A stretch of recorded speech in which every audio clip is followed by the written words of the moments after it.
Let's Make Career.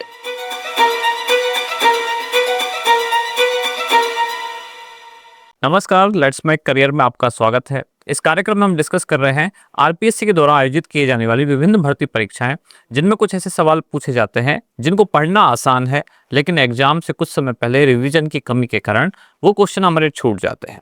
तो ऐसी ही एक सीरीज हमने शुरू की है जिसमें हम हर दिन लगभग आधा घंटा कुछ ऐसे खास टॉपिक रिवाइज करते हैं।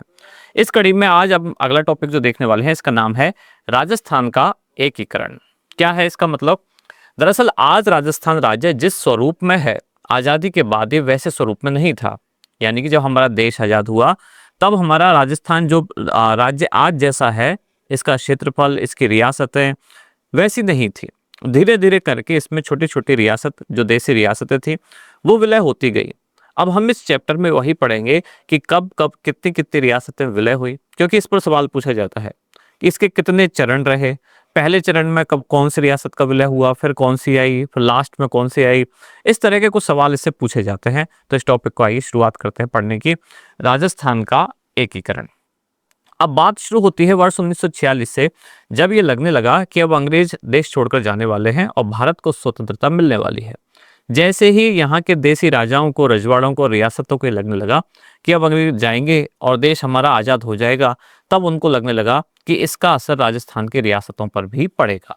अब एक फैक्चुअल इन्फॉर्मेशन जो पूछी जाती है कि आज़ादी के समय राजस्थान में 19 रियासतें थी, 3 ठिकाने थे और एक केंद्र शासित प्रदेश था जिसका नाम था अजमेर मेरवाड़ा। तो एक फैक्चुअल जानकारी ये भी याद रखनी है कि आज़ादी के समय राजस्थान में कितनी देसी रियासतें थी, कितने ठिकाने और कितने केंद्र शासित प्रदेश, जिसको कहा जाता था केंद्र शासित प्रदेश ही, यानी कि जो वहाँ सेंट्रल गवर्नमेंट के द्वारा शासित होता था। तो ये 3 तरह की चीज़ें थी। पहला 19 थी देसी रियासतें, 3 थे ठिकाने और एक था केंद्र शासित प्रदेश जिसका नाम अजमेर मेरवाड़ा। अब ये बात शुरू होती है 1946 में 25 और 26 जून को। मेवाड़ जो रियासत थी, राजस्थान की लगभग सबसे बड़ी रियासतों में से एक थी मेवाड़। मेवाड़ के महाराणा थे भूपाल सिंह। इन्होंने 25 जून और 26 जून को राजस्थान यूनियन बनाने का एक उद्देश्य अपना निर्धारित किया और इस आधार पर इस उद्देश्य की पूर्ति के लिए इन्होंने राजस्थान, गुजरात और मालवा यहाँ के राजाओं का एक सम्मेलन बुलाया और ये सम्मेलन आयोजित किया गया था उदयपुर में।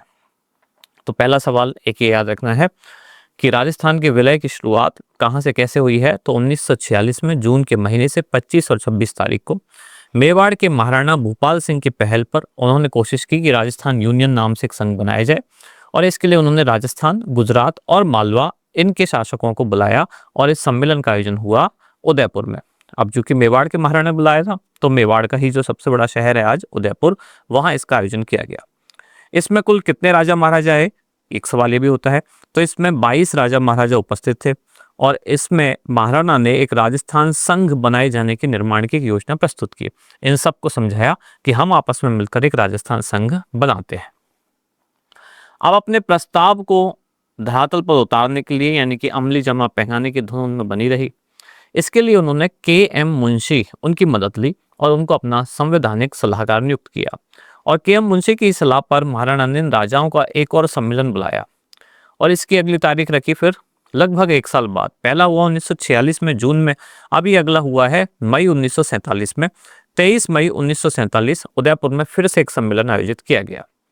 अब इस सम्मेलन में एक तरफ जहां इन्होंने रिक्वेस्ट वाली भूमिका भी की, वहीं दूसरी थोड़ा सा इनको बताया भी कि हमारे भविष्य पर क्या संकट है। और उन्होंने कहा कि अगर हम लोगों ने मिलकर, यानी देसी राजा रजवाड़ों की बात हो रही है, कि हम लोगों ने मिलकर अगर अपनी रियासतों की यूनियन नहीं बनाई तो सभी रियासतें जो प्रांतों के समकक्ष नहीं है वो आगे चलकर समाप्त हो जाएंगी। ये सभी छोटे मोटे जितने भी छोटी छोटी रियासतें थी, रजवाड़े थे, उनको ये भी समझाना चाह रहे थे, अगर कोई समझ के ना माने तो थोड़ा डरा के उनको बताना चाह रहे थे कि अगर हम सब ने अपना एक यूनियन या संघ नहीं बनाया तो हो सकता है कि हमारी रियासतें हमेशा के लिए समाप्त हो जाएं। अब जो के.एम. मुंशी इनके संवैधानिक सलाहकार थे, उन्होंने भी कहा कि महाराणा की योजना सही है, उन्होंने इसका समर्थन किया, लेकिन इसका कोई परिणाम सामने नहीं आया, यानी कि ये धरातल पर नहीं उतरा प्रस्ताव। जयपुर के, अब आगे इसमें अगला पड़ाव कब आता है, जब जयपुर के महाराजा मान सिंह की स्वीकृति से वहां के दीवान, जयपुर के दीवान की बात हो रही है, जिनका नाम है वी.टी. कृष्णामाचारी, इन्होंने प्रदेश के शासकों को और उनके प्रतिनिधियों को बुलाया, उन सब का एक सम्मेलन बुलाया और इनका प्रस्ताव ये था कि जो राजस्थान की रियासतें हैं इन सब का एक संघ बनाया जाए, जिसमें हाई कोर्ट, उच्च शिक्षा और पुलिस ऐसे विषय तो संघ को सौंप दिए जाए और बाकी के सारे जो विषय हैं वो उन इकाइयों के पास रहें जो उसमें शामिल होंगी। अब इस सम्मेलन को यह भी कहा गया कि यदि उन्हें प्रस्ताव स्वीकार ना हो, अगर वो नहीं मानते इस प्रस्ताव, तो कोई दूसरा हल भी इसका निकाला जा सकता है। पर यहाँ भी ये बिना किसी निर्णय के सम्मेलन समाप्त हुआ, यानी कि 3 सम्मेलन हमने देखे।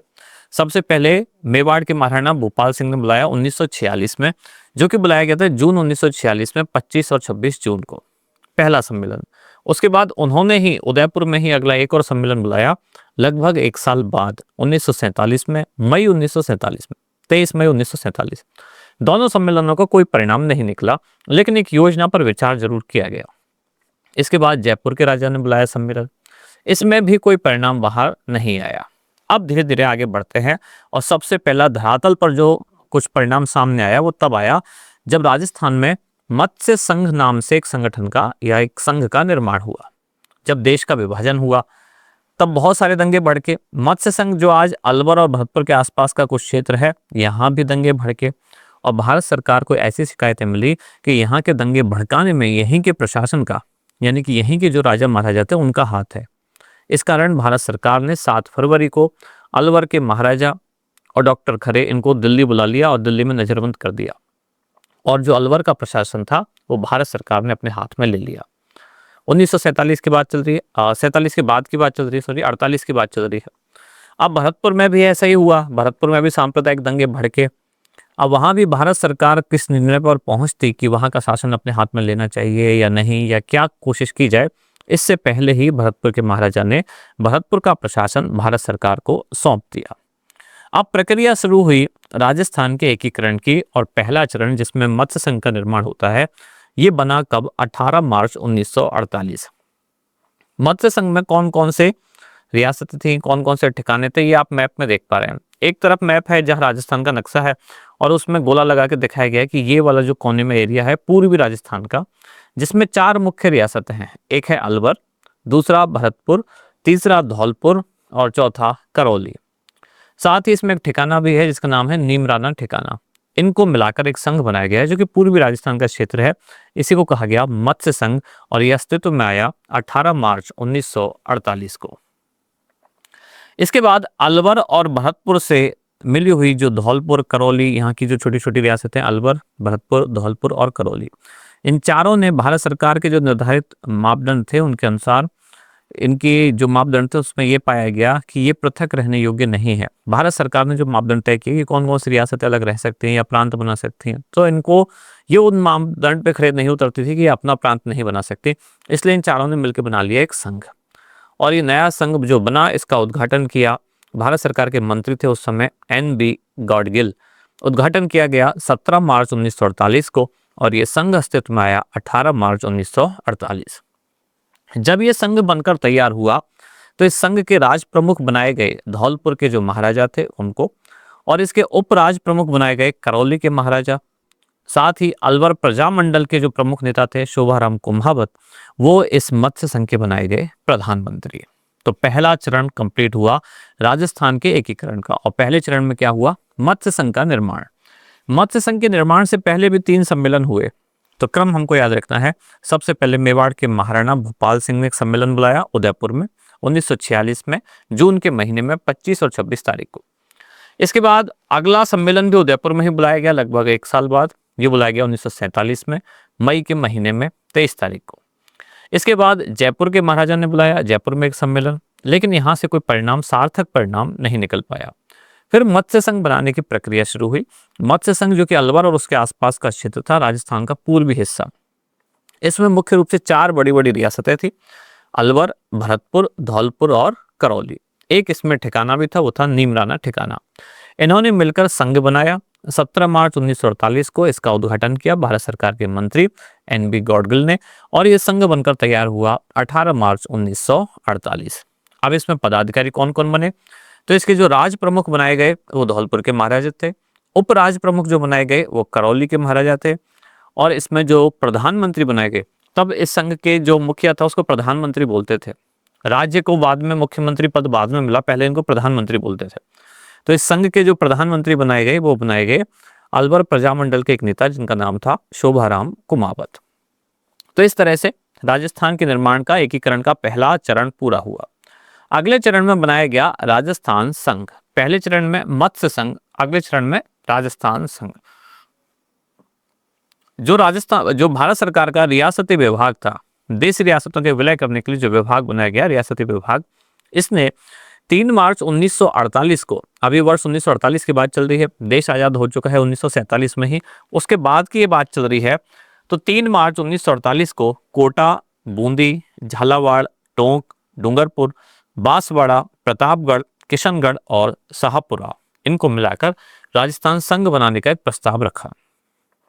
अब इसमें जो जो मैंने शहरों के नाम या जिलों के नाम बोले हैं या कोई ठिकाना भी है, ये सब पूछे जाते हैं सवाल में कि राजस्थान संघ जो बना तो उनमें से इनमें कौन कौन सी रियासतें शामिल हुई थी। ये राजस्थान संघ जो बनने वाला है उसमें रियासतें हैं, एक बार फिर से, यानी कि आप ऐसे समझे कि एक तो हाड़ौती का क्षेत्र है और इसके अलावा कुछ दक्षिणी राजस्थान का क्षेत्र है। हाड़ौती में जैसे कि कोटा, बूंदी, झालावाड़, टोंक के आसपास का कुछ क्षेत्र है। दक्षिणी राजस्थान में डूंगरपुर, बांसवाड़ा, प्रतापगढ़ है। और दो जैसे कि छोटे छोटे कुछ कस्बे अभी राजस्थान में, किशनगढ़ और शाहपुरा, इनको मिलाकर बनाया गया राजस्थान संघ। इस निर्माण का प्रस्ताव तैयार किया गया। अब राजस्थान संघ में जो रियासतें शामिल हुई थी वो सब चाहती थी कि मेवाड़ भी इसी संघ का हिस्सा बन जाए, लेकिन मेवाड़ के जो महाराणा थे वो इस बात पर सहमत नहीं हुए। तो मेवाड़ प्रजामंडल ने महाराणा के निर्णय का विरोध किया, पर अभी तक भी महाराणा का निर्णय ही वह सर्वोपरि था। तो वो अगर सहमत नहीं है तो मेवाड़ इस संघ का हिस्सा नहीं बना। अब इस प्रस्तावित राज्य में जो शामिल होने वाली सभी रियासतें थीं, इनके शासकों ने एक विलय पत्र पर हस्ताक्षर किए, लेकिन जो बांसवाड़ा के राजा थे यानी महारावल चंद्रवीर सिंह, ये विलय पत्र पर हस्ताक्षर नहीं करना चाहते थे, यानी थोड़ी सी इनमें हिचकिचाहट थी। बाद में सबने इनको समझाया, लास्ट में इन्होंने साइन कर दिए, बेमन से अनमने मन से साइन किए, और साइन करते उन्होंने कहा कि मैं अपने डेथ वारंट पर साइन कर रहा हूँ। कई बार इस तरह के सवाल पूछे जा सकते हैं कि राजस्थान के एकीकरण के समय राजस्थान संघ पर हस्ताक्षर करते हुए ये कथन किसके हैं कि मैं अपने डेथ वारंट पर साइन कर रहा हूँ। तो ये कथन है बांसवाड़ा के जो महारावल चंद्रवीर सिंह हैं उनका। इसके बाद अगला पड़ाव आता है जब मेवाड़ का राजस्थान संघ में विलय हुआ। अब राजस्थान संघ तो बन गया है, पहला चरण जिसमें मत्स्य संघ बना, दूसरा चरण जिसमें राजस्थान संघ बना है, लेकिन राजस्थान संघ में अभी मेवाड़ का विलय नहीं हुआ है। अब जो अगला चरण आता है उसमें मेवाड़ का भी इसमें विलय होगा, और ये शुरू हुआ 5 अप्रैल। इस दिन क्या हुआ, एक घटना हुई, मेवाड़ में एक घटना हुई, गोलीकांड हुआ। अब इस गोलीकांड के बाद वहां के जो महाराणा थे थोड़े से डिफेंसिव मोड में आ गए, यानी बचाव की स्थिति में उनको ला दिया, वो अपनी सफाई देने लगे कुछ। अब ऐसे दौर में प्रजामंडल ने राज्य में अविलंब पूर्ण उत्तरदायी सरकार की स्थापना की। ऐसा माना गया कि भाई गोलीकांड में महाराणा का हाथ है या राज परिवार का या उनके द्वारा दिए गए आदेश का हाथ है, और वहां जो प्रजामंडल आंदोलन चल रहा था वो उनके विरोध में था। तो जैसे ही गोलीकांड की घटना हुई तो महाराजा थोड़े से डिफेंसिव मोड में आ गए, अपने आप को बचाने लगे, ऐसे कहने लगे कि जैसे उनका इसमें हाथ नहीं है। अभी था या नहीं था, अब इसकी प्रजामंडल जो वहां आंदोलन चल रहा था वो जांच करवाना चाहता था। अब जैसे ही ये घटना हुई तो क्या हुआ कि मेवाड़ राजवंश पर, राज परिवार पर एक दबाव बना, और ये दबाव बना कि आप भी राजस्थान संघ में शामिल हो जाएं। अब ऐसे में जो प्रजामंडल आंदोलन वहां चल रहा था मेवाड़ में, उन्होंने कहा कि जल्दी ही पूर्ण उत्तरदायी सरकार की स्थापना की जाए और गोलीकांड की जांच के लिए एक न्यायिक आयोग की नियुक्ति की जाए। उस समय कांग्रेस की सरकार थी दिल्ली में, सीधी सी बात है, जब देश आजाद हुआ कांग्रेस की सरकार थी, और महाराणा को राजस्थान संघ में विलय ही प्रजामंडल से बचाव का एक उपाय सूझा। महाराणा को लगा कि इस घटना से बचने का एक ही उपाय है कि हम राजस्थान संघ में शामिल हो जाते हैं। इसलिए उन्होंने सर राममूर्ति और डॉक्टर मोहन सिंह मेहता, इसके अलावा कुछ अन्य मेवाड़ के सलाहकार जो थे, विलय की शर्तें जो उनकी थी मेवाड़ के राजवंश की, राज परिवार की, वो सब तय करके उन्होंने उनको दिल्ली भेजा। और रियासती विभाग जो इसी इंतजार में था कि कब ये विलय के लिए आए और कब हम इनका विलय स्वीकार करें, तो वो वहाँ पहुँचे। रियासती विभाग ने नीति बना ली कि किसी भी रियासत के शासक को 10 लाख रुपए से ज़्यादा प्रीवी पर्स नहीं दिया जाएगा। अब ये प्रीवी पर्स क्या था, इनको कहा गया जो देसी रजवाड़े राजा महाराजा थे कि आपके राज्य का तो विलय हो जाएगा भारत में जो देश बन रहा है उसमें, लेकिन आपको भरण पोषण के लिए कुछ खर्चा पानी दिया जाएगा। वही कहलाया प्रीवी पर्स, जो बाद में इंदिरा गांधी के शासनकाल में समाप्त कर दिया गया था। तो ये प्रीवी पर्स तय किया गया था कि 10 लाख रुपए सालाना, ये इससे ज़्यादा किसी को नहीं देंगे। लेकिन मेवाड़ के महाराणा की डिमांड इससे ज़्यादा थी। वो चाहते थे कि उनको कम से कम 20 लाख रुपए प्रतिवर्ष मिले। अब भारत सरकार का जो रियासती विभाग था उसके सामने संकट था कि अगर एक को 20 लाख देंगे तो बाकी सब भी 20 लाख की मांग करेंगे। अब हम मेवाड़ को छोड़ भी नहीं सकते कि अगर मेवाड़ को मना कर दे, और ऐसे में सुनहरा अवसर आया है कि मेवाड़ आगे से चाह रहा है कि विलय हो जाए, तो भारत सरकार के रियासती विभाग ने सोचा कि पैसों का कुछ ना कुछ सेटलमेंट करके कैसे भी करके मेवाड़ को इसमें शामिल कर लेना चाहिए। अब उन्होंने एक रास्ता ढूंढा। उन्होंने क्या बात कही कि 10 लाख रुपए तो इनको प्रीवी पर्स के तौर पर मिलेंगे, बस इतना ही मिलेगा, लेकिन 5 लाख इनको ही, जो महाराणा है, इनको ही इस संघ का राज प्रमुख बना देंगे और राज प्रमुख पद के नाते 5 लाख रुपए वार्षिक इनका भत्ता दे देंगे। और इसके अलावा 5 लाख रुपए वार्षिक मेवाड़ के राजवंश की परंपरा के अनुसार जो भी धार्मिक काम वो करना चाहते हैं उसके लिए उनको खर्चे के हेतु प्रदान कर देंगे। यानी जो महाराणा की शर्त थी कि 20 लाख रुपए वार्षिक चाहिए, और भारत सरकार ने तय कर लिया था कि 10 लाख रुपए से ज़्यादा प्रीवी पर्स के नाम पर नहीं देंगे, तो महाराणा को 20 लाख ही मिले, लेकिन भारत सरकार ने प्रीवी पर्स के नाम पर 10 लाख ही दिए। बाकी के जो और 10 लाख हैं उनको अलग अलग नाम से दिया। किस नाम से? कि पहले तो महाराणा को ही इस रियासत का या इस संघ का जो बनने वाला है उसका राज प्रमुख बना दिया, और राज प्रमुख के नाते उनको वेतन भत्ते के तौर पर 5 लाख रुपए वार्षिक दे दिए। दूसरा एक और जो रीजन ढूंढा वो ये था कि मेवाड़ राजवंश की परंपरा है, हर वर्ष वो धार्मिक जो कृत्य हैं उन पर खर्चा करते हैं। अब इसके लिए पैसा कहाँ से आएगा, क्योंकि आप उनका राज्य तो ले रहे हैं। तो भारत सरकार ने कहा 5 लाख रुपए वार्षिक इस आधार पर भी दिए जाएंगे कि ये जो राजवंश है, राज परिवार है, जो भी धार्मिक कृत्यों में खर्चा करता है उसमें कोई रुकावट ना आए। और इस तरह से 20 का रास्ता निकल गया। अब क्या हुआ, महाराणा को संयुक्त राजस्थान का आज जन्म, यानी कि जब तक वो जीवित रहेंगे तब तक राज प्रमुख का पद भी उन्हीं के पास ही रहेगा, ये भी स्वीकार कर ली उनकी बात। यानी कि मेवाड़ के जो प्रतिनिधि मंडल की शर्तें थी वो सारी की सारी शर्तें भारत के रियासती विभाग ने स्वीकार कर ली, क्योंकि वो किसी भी कीमत पर मेवाड़ का विलय भारत में चाहते थे। अब ये मेवाड़ का प्रतिनिधि मंडल जो रियासती विभाग से मिलकर आया, अपनी सारी मनचाही शर्तें पूरी करवाकर वापस दिल्ली से लौटा उदयपुर। तब जाके मेवाड़ के जो महाराणा हैं उनको थोड़ी राहत की सांस आई, क्योंकि वो गोलीकांड वाले मामले में उनके ऊपर जांच की एक तलवार लटक रही थी, और शायद उसी दबाव में वो राजस्थान संघ में शामिल होने के लिए तैयार भी हो गए। अब इसमें ही उन्होंने रियासती विभाग के पास अपना ये प्रस्ताव या प्रतिनिधिमंडल भेजा था। कुल मिला के अब दोनों पक्ष खुश हो गए, भारत सरकार का रियासती विभाग भी और मेवाड़ के महाराणा भी। रियासती विभाग इसलिए खुश हुआ क्योंकि मेवाड़ जैसा एक बड़ा जो रजवाड़ा है, बड़ी जो रियासत है, वो भारत संघ में शामिल हो गई। महाराणा इसलिए खुश हुए मेवाड़ के क्योंकि उनके ऊपर जो भी जांच वांच या जो भी किसी साजिश में हाथ होने की जो आशंका लगाई जा रही थी या जो आरोप लग रहे थे, उनको उनसे मुक्ति मिल गई। अगला अब कोटा का केस आता है। कोटा में राजस्थान संघ, ये इस राजस्थान संघ राज्य का 25 मार्च को उद्घाटन होने वाला था, पर मेवाड़ के विलय की सूचना ने क्या किया कि रियासती विभाग को 23 मार्च को ही सूचना मिल गई। तो वीपी मेनन ने कहा कि महाराव कोटा को सलाह दी कि मेवाड़ के विलय के संबंध में निर्णय होने तक राज्य का जो उद्घाटन समारोह है वो रोक लिया जाए, कि अभी बातचीत चल रही है, मेवाड़ का विलय कब होगा, किन शर्तों पर होगा, तब तक कोटा का जो संघ राज्य बनना है उसको हम रोक लेते हैं। लेकिन कोटा के महाराव ने कहा कि अब तो सारी तैयारियां पूरी हो चुकी हैं, जो जो अतिथि बुलाए जाने हैं उनको निमंत्रण भी भेजा जा चुका है, तो प्रक्रिया नहीं रोकी गई। और रियासती विभाग ने कोटा के जो महाराव हैं उनका तर्क मान लिया, और 25 मार्च को भारत सरकार के मंत्री NV गाडगिल ने कोटा में नए राज्य के उद्घाटन की एक रस्म भी अदा की। अभी यहीं से उद्घाटन होता है नए राज्य का, और उन्होंने महाराव कोटा को राज प्रमुख और गोकुल लाल आसावा को प्रधानमंत्री पद की शपथ दिलवाई। ये कोटा की बात हो रही है। मेवाड़ महाराणा ने जब विलय पत्र पर हस्ताक्षर कर दिए तो उसके तुरंत बाद रियासती विभाग ने राज्य के प्रधानमंत्री पद के लिए ही मेवाड़ के जो एक नेता है माणिक्यलाल वर्मा, मेवाड़ के राज प्रमुख तो बन गए, बल्कि पूरे राजस्थान संघ के राज प्रमुख तो बन गए मेवाड़ के महाराणा। अब मेवाड़ की जो रियासती विभाग है इसके लिए उन्होंने माणिक्यलाल वर्मा को मेवाड़ के जो प्रधानमंत्री पद के लिए मनोनीत किया, और माणिक्यलाल वर्मा इन्होंने उदयपुर लौटते ही राजस्थान के राज प्रमुख महाराणा भूपाल सिंह से मंत्रिमंडल संबंधी प्रस्तावन पर चर्चा की कि किस मंत्री को कौन सा विभाग देना है और किसको मंत्री बनाना है। काफी अच्छे इन्होंने काम किया, कहा जाता है कि इन्होंने बहुत ही जल्दी जो काम कई वर्षों से लटके हुए थे वो कुछ महीनों में ही कर दिए। और 18 अप्रैल 1948 को पंडित नेहरू आए और संयुक्त राज्य राजस्थान का उन्होंने उद्घाटन किया। और इसका ही उद्घाटन कहाँ से किया गया? तो ये किया गया उदयपुर से। पंडित नेहरू ने माणिक्यलाल वर्मा को सलाह दी कि वे अपने पद की शपथ लें, जो प्रधानमंत्री पद उनको दिया जा रहा है राज्य का, रियासत विभाग का, रियासत का, राजस्थान की बात हो रही है, इसकी शपथ लें। और मंत्रिमंडल बनाने में अगर कोई कठिनाई पैदा होती है तो वो दिल्ली जाए और दिल्ली में मिले सर राममूर्ति से।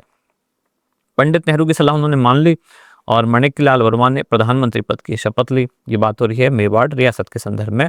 और इसके बाद उन्होंने अपना मंत्रिमंडल का गठन किया। अभी काफ़ी प्रशासन में इनकी योग्यता काफ़ी अच्छी थी और यही कारण था कि बहुत सारे काम जो अटके हुए थे वो काम केवल इन्होंने 11 महीने में कर दिए, जो 11 वर्षों से भी नहीं हो पाए।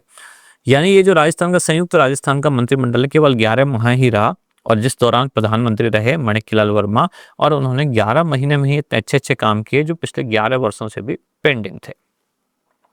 इसके बाद अगला चरण आता है जिसमें निर्माण होता है बृहद राजस्थान का निर्माण। मत्स्य संघ के बाद राजस्थान संघ, अब आया बृहद राजस्थान का निर्माण। अखिल भारतीय देसी राज्य लोक परिषद की राजपूताना प्रांतीय सभा, जो कि 20 जनवरी 1948 को एक प्रस्ताव पारित करती है और जिसमें कहा गया कि राजस्थान की सभी रियासतों को मिलाकर एक बृहद राजस्थान राज्य के निर्माण की बात उन्होंने रखी कि एक बृहद राजस्थान का निर्माण किया जाए। जब भारत सरकार के सामने ये प्रस्ताव पहुंचा तो उन्होंने बताई कि इसके व्यावहारिक रूप से इसको करने में कुछ कठिनाई है। अब इस प्रदेश में जोधपुर, जयपुर, बीकानेर, ये जो रियासतें थी ये भारत सरकार द्वारा अपने निर्धारित मापदंड के अनुसार पृथक अस्तित्व रख सकती थी। यही समस्या थी कि एक मापदंड रखा गया कि भाई कौन कौन सी बड़ी रियासत, इतना उनका क्षेत्रफल होना चाहिए या इतनी जनसंख्या होनी चाहिए जो अपना अलग पृथक अस्तित्व यानी कि अलग राज्य के तौर पर रख सकती है। अब राजस्थान में ऐसी कई रियासतें थी जो इस मापदंड को पूरा करती थी कि वो चाहें तो अपना अलग अस्तित्व रख सकती है, जैसे कि जोधपुर रियासत, जयपुर रियासत और बीकानेर रियासत, ये उसी कैटेगरी में आती थी। पर एक तरफ भारत सरकार ये भी चाहती थी कि रियासतों की संख्या कम हो और वो आपस में एक दूसरे के साथ मिलकर संघ बनाए या अपना प्रांत बनाए। अब इसमें आगे क्या होता है, जोधपुर, बीकानेर और जैसलमेर राज्य की सीमाएं पाकिस्तान से मिलती हैं। अब ये भारत की सुरक्षा को लेकर भी संकट है। कैसे कि कहीं ऐसा ना हो कि अगर ये स्वतंत्र अस्तित्व अपना बनाए रखें तो क्या पता बाद में पाकिस्तान की तरफ इनका जाने का कहीं रुझान ना हो जाए या पाकिस्तान इनको लालच ना देने लग जाए, क्योंकि बॉर्डर स्टेट है। यहाँ से आक्रमण का भय बना रहता है, पाकिस्तान की चालों का भी भय है। और रियासत में अगर राजा ही रहेगा, हो सकता है कि वो राजा को अपने पक्ष में कर लें व्यक्तिगत तौर से कुछ लालच देकर या कुछ डरा धमका के, तो उनको ये भी डर था। अब ये रियासतें थार के विशाल रेगिस्तान का अंग थी और इनका विकास करना राज्य की आर्थिक सामर्थ्य से बाहर था। अब इसलिए चाहता था रियासती विभाग कि इनको भी राजस्थान संघ में शामिल कर लिया जाए और ये बृहद राजस्थान का निर्माण कर दिया जाए। इसके बाद फिर दिसंबर 1948 में, इसके प्रथम सप्ताह में 1948 के में, सरदार पटेल की सहमति से वीपी मेनन जो उनके सचिव थे वो जोधपुर, बीकानेर और जयपुर के राजाओं से मिले और बृहद राजस्थान के निर्माण के लिए उन्होंने बातचीत शुरू की, विचार विमर्श शुरू किया। और तीनों ही शासक अपनी अपनी रियासतों को पृथक इकाइयों के रूप में रखने के इच्छुक थे। जोधपुर के महाराजा भी चाहते थे कि वो अलग से बना रहे जोधपुर, बीकानेर वाले भी यही चाहते थे और जयपुर वाले भी। लास्ट में ये हुआ कि मेनन उक्त राजाओं को विलय करने के लिए मनाने में सफल हो गए। जैसलमेर का प्रशासन और प्रबंधन भारत सरकार के हाथ में आ गया और 14 जनवरी 1949 को सरदार पटेल ने उदयपुर में एक विशाल सार्वजनिक सभा में घोषणा की कि इनका विलय राजस्थान में स्वीकार कर लिया गया है। सरदार पटेल की इस घोषणा के बाद जो जन समुदाय था काफ़ी खुश हुआ, तालियां बजाई सबने और योजना पर विचार करने के लिए फिर 3 फरवरी 1949 को दिल्ली में वीपी मेनन जो इनके सचिव थे, सरदार पटेल के रियासती विभाग वो संभाल रहे थे, इन्होंने एक बैठक का आयोजन किया।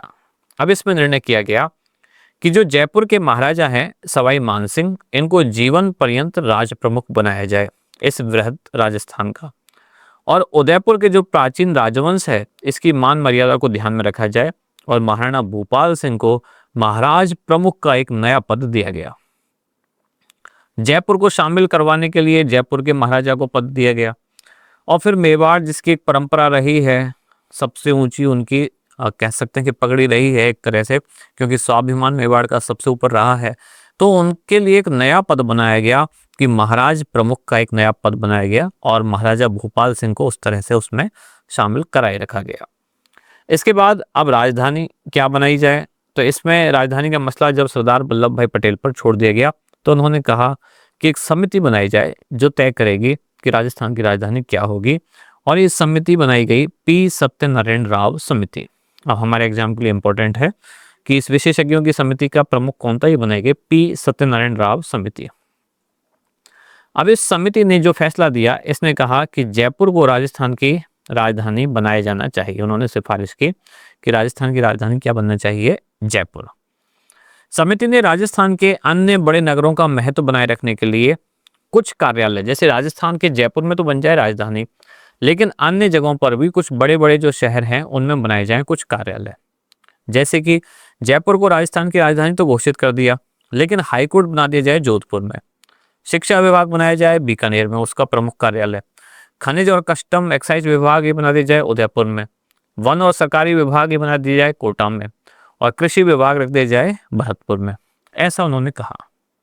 ये जो पी सत्यनारायण समिति बनी, उन्होंने ये प्रस्ताव रखा। ये क्यों रखा, अगर राजधानी में ही सारे जो हैं कार्यालय विभाग सब कुछ बना देंगे तो उनको लगा बस जयपुर ही सत्ता का केंद्र बन जाएगा, और राजस्थान जो कि क्षेत्रफल में इतना बड़ा है, आपस में कनेक्टिविटी के लिए जो बाकी की देशी रियासतें हैं उनको भी एक उसमें एकता का भाव फील हो सके, इसलिए वहाँ भी कुछ बड़े बड़े ऑफिस, कुछ कार्यालय होने चाहिए।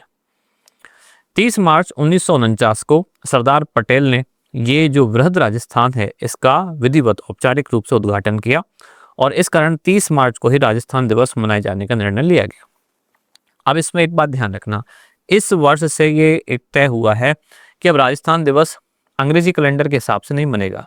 30 मार्च से नहीं, राजस्थान दिवस जब से विक्रमी संवत शुरू होता है, चैत्र मास की जब प्रतिपदा आती है, जिससे कि नया संवत शुरू होता है, क्योंकि इस 30 मार्च को उस समय का विक्रमी संवत नया शुरू होने वाला था, उसी दिन सेम तारीख थी। तो अब राजस्थान सरकार में जो भजनलाल शर्मा मुख्यमंत्री बने हैं, उन्होंने इस वर्ष से 2025 से तय किया है कि राजस्थान में जो राजस्थान दिवस मनाया जाएगा वो अंग्रेजी कैलेंडर के हिसाब से नहीं, हिंदुओं का जो कैलेंडर है विक्रमी संवत के अनुसार जो चैत्र मास की प्रतिपदा आएगी, जिससे कि नया संवत शुरू होता है। शुक्ल पक्ष ही, पहले कृष्ण पक्ष होता है फिर शुक्ल पक्ष होता है, आपको पता होगा। तो चैत्र मास जब आधा निकल जाता है उसके बाद नया संवत शुरू होता है। तो जब नया संवत शुरू होगा उस दिन को ही राजस्थान दिवस मनाया जाएगा, और हीरालाल शास्त्री उस समय बनाए गए, उनको इस बृहद राजस्थान का प्रधानमंत्री बनाया गया। राजस्थान की विभिन्न रियासतों के विलय के साथ ही यहीं से ही माना जाता है, ये जो तीसरा चरण है कि बृहद राजस्थान जब बना तब से ही औपचारिक रूप से राजस्थान का निर्माण माना जाता है। अब इसमें इस बृहद राजस्थान के निर्माण के साथ ही कि पुरानी जो राजशाही है वो भी समाप्त। मेवाड़ के गोहिल या सिसोदिया, उसके बाद जैसलमेर के भाटी, जयपुर के कछवाहा, बूंदी के हाड़ा चौहान, ये संसार के जो कुछ प्राचीनतम राजवंश थे, अब इनकी राजशाही समाप्त होकर अब ये लोकतांत्रिक व्यवस्था में आ गया। केवल एक प्रतीक रह गया राजशाही का, अंतिम प्रतीक, वो एक पद रह गया। वो पद कौन सा था, राज प्रमुख। अब ये पद धीरे धीरे ये भी समाप्त हो गए। जब इंदिरा गांधी का दौर आया तो प्रीवी पर्स जो राजा महाराजाओं को पेंशन एक तरह से दी जाती थी वो भी रोक दी गई। अब ये पद संयुक्त राजस्थान और मत्स्य संघ में जो प्रांतों के राज्यपाल थे उनके गवर्नर के समकक्षी माने गए। कहा जाता है ये एक ऐसी रक्तहीन क्रांति थी जिसका उदाहरण कहीं संसार में ढूंढने पर भी नहीं मिलता, कि ये सारे राजा महाराजा इनको एक करना, वो भी राजस्थान की रियासतों को एक करना। राजस्थान के रजवाड़े तब भी एक नहीं हुए थे जब बड़े बड़े आक्रमण हुए। खिलजी ने आक्रमण किया तो चित्तौड़ की रक्षा के लिए बाकी नहीं आए। ऐसे ही जब रणथंभौर पर आक्रमण हुआ या अलग अलग क्षेत्रों पर जब आक्रमण हुआ तब भी राजा महाराजाओं ने आपस में मदद नहीं की। मुगलों का जब आक्रमण हुआ तब भी आपस में सबने मदद नहीं की। लेकिन यहाँ बिना तलवार उठाए सरदार वल्लभ भाई पटेल, वीपी मेनन और उस समय के जो प्रमुख नेता हैं, ये उनका एक तरह से कौशल ही है कि उन्होंने इन सारे राजा महाराजाओं को एक कर दिया और एक नया राज्य अस्तित्व में आया जिसका नाम बना राजस्थान। तो आज की इस क्लास में हमने देखा राजस्थान के निर्माण के कुछ चरण, जिसमें कौन कौन से चरण हमने शुरुआत से देखे हैं। सबसे पहले हुआ मत्स्य संघ का निर्माण जो कि हुआ 18 मार्च 1948 को। मत्स्य संघ के बाद फिर राजस्थान संघ का निर्माण हुआ 3 मार्च 1948, इस दिन से प्रस्ताव शुरू हुआ। इसके बाद मेवाड़ भी इसमें आके मिला 5 अप्रैल को। उसके बाद आगे हमने देखा कि वृहद राजस्थान का निर्माण, जिसमें कि जोधपुर, जयपुर और बीकानेर जैसी रियासतें भी शामिल हुई। और अंतिम रूप से जब इसका उद्घाटन हो गया जवाहरलाल नेहरू के द्वारा, तब 30 मार्च 1949 को मनाया गया राजस्थान दिवस। अब चूंकि उस दिन विक्रमी संवत शुरू हुआ था, नया संवत शुरू हुआ था और उसी दिन 30 मार्च थी, तो अब तक तो हम 30 मार्च को राजस्थान दिवस मनाते आए थे, लेकिन अब सरकार ने परिवर्तन कर दिया है कि अब अंग्रेजी कैलेंडर के हिसाब से नहीं, विक्रमी संवत की जो शुरुआत होती है, पहली तिथि जो होती है प्रतिपदा, उससे मनाया जाएगा राजस्थान दिवस। अब इसके आगे जो राजस्थान के एकीकरण के चरण हैं वो पढ़ेंगे अब अगले पार्ट में। अगर ये जानकारी आपको अच्छी लगी है तो कमेंट्स में हमें जरूर बताएं। इसी तरह की अन्य जानकारियों के लिए जुड़े रहिए लेट्स माइक के साथ। धन्यवाद। आप सुन रहे थे let's mic more than radio. Follow कीजिए हमें हमारे सोशल मीडिया प्लेटफॉर्म्स पर। It's time for news. It's time for more than radio. Presenting the first radio news app, Let's Mic. Let's Mic, a news-based app on your phone where you get to watch and listen news, talk shows, interviews, radio show podcasts. On Let's Mic, you get all relevant information of TV, print, radio, podcast, and digital. Let's Mic talks about every segment of life.